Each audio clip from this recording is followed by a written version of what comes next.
Hello, so we are now going to do a quick lesson on how to multiply fractions. Before we get into multiplying two fractions, let's remember what it means to multiply two whole numbers. So if I have 2 times 3, what this means is I have 3 copies of the number 2.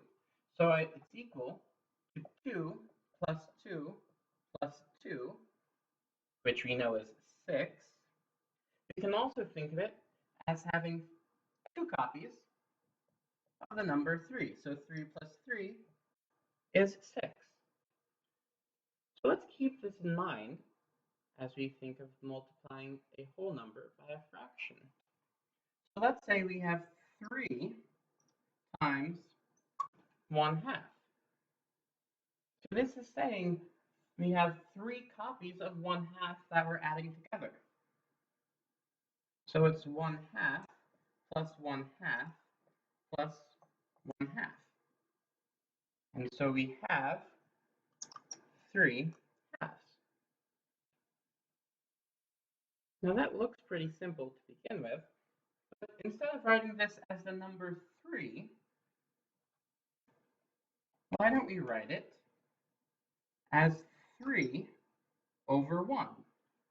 This means we have 3 things, each size of 1 whole. So we have 3 wholes times 1/2. And we can do this very straightforward by multiplying our numerators. So 3 times 1 over 1 times 2.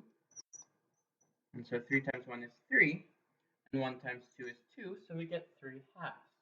And of course, we can reduce 3 halves to 1 and 1/2 as a mixed number. So to multiply fractions, we just multiply across the numerators and across the denominators. So let's do an example where we're multiplying two different fractions. Let's say we have 2/3 times 1/4. But what does this mean to have 2/3 1/4 time? It's a little hard to imagine. So let's come back to our familiar pictures. So our first fraction says we have 4 pieces in the whole. And the second fraction says we want 3 pieces in the whole. So I have to divide each of these squares into 3 pieces. So if I add some extra lines, I can divide each of those squares into a third.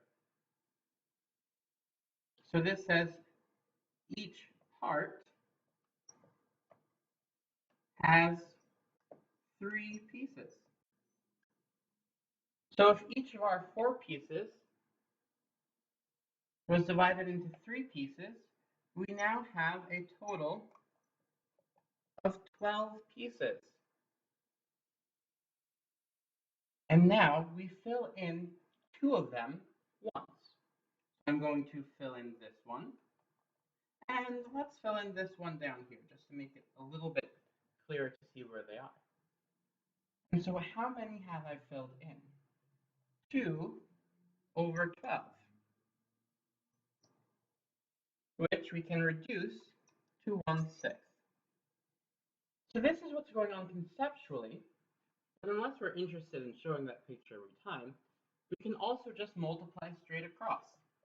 2 times 1 is 2, 3 times 4 is 12, and then of course we reduce to 1/6. But it's helpful to think of this example as dividing one piece into smaller pieces and then taking care of the numerators. Let's do one more example so we can show this a second time.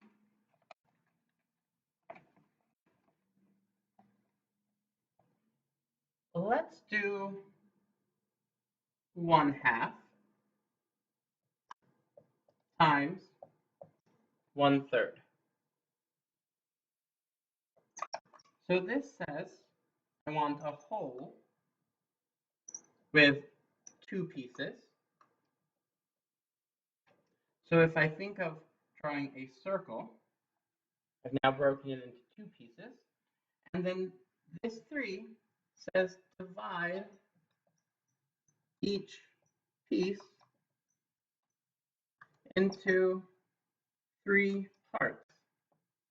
And so if I divide the one on the left into 3 parts, I have 1, 2, 3 on that side, and then on the right into 3 parts, 1, 2, 3 pieces. And so now I have 6 pieces in total. And then I take care of the numerator. So I'm going to color in 1 piece 1 time. And so we can already see that our answer is going to be 1/6. But to show it algebraically, let's write it once more. 1/2 times 1/3. 1 times 1 is 1. And 2 times 3 is 6. So it matches the work that we did as a picture as well as the work that we did algebraically. So this has been an example of how to multiply fractions and what it means to multiply fractions.